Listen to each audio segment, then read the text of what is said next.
আলো যুগে সেরা বলতে হয়তো 3 বার বিশ্বকাপ জয়ী পেলেকেই বেছে নেওয়া হবে।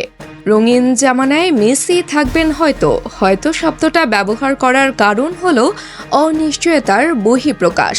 কেননা সবাই যে মেসি পেলেকে সেরা মানবেন এমনটাও না। কেউ মেসিকে সেরা মানে, কেউ মানে না।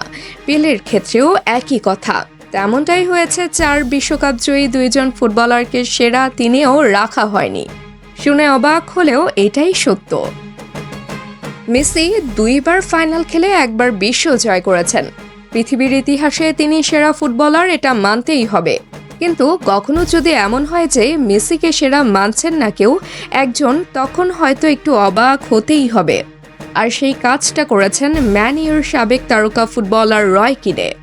ব্রাজিল ও আর্জেন্টাইন ভক্তদের হতাশ করে সাবেক এই তারকা মেসি পেলে কাউকেই সেরা তিনে রাখেননি, যার কারণে বেশ সমালোচনাও হচ্ছে রয় কিনের। হয়তো যে কোনো একজনকে না রাখা যেত, কিন্তু তাই বলে মেসি পেলে দুজনকেই রাখা হলো না। হ্যাঁ, তেমনটাই ঘটেছে। প্রথমে রয় কিন প্রিমিয়ার লিগের সেরা 3 নিয়ে আলোচনা করেন, জায়গা করে দেন সেরা 3কে। সেই 3 জন সম্পর্কে কিন বলেন, আমি আবশ্যিকভাবে যাব রোনালদোর দিকে। আমি প্রিমিয়ার লিগের খেলোয়াড়দের দিকে নজর দিতে চাই। হ্যাঁ, আমার পছন্দে থাকবে রোনালদো, ওয়েইন রুনি ও থিয়েরি অনরি। আমি মনে করি তারা 3 জন হলেন দারুণ 3 খেলোয়াড়।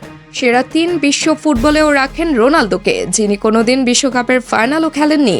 সেরা 3 সম্পর্কে বলেন, যে 3 জন খেলোয়াড়দের আমি রাখবো তারা হলেন ম্যারাডোনা অবশ্যই তালিকার সেরা 3-এ থাকবেন। এরপর আমি রাখবো রোনালদোকে এবং আমি বলবো জিদান এখানে থাকবে। সে অসাধারণ একজন ফুটবলার। আমি ভাগ্যবান তার সাথে খেলতে পেরে। সে অসাধারণ খেলোয়াড়, সে গোল করে, তাকে বিট করা আপনার জন্য বেশ কঠিন।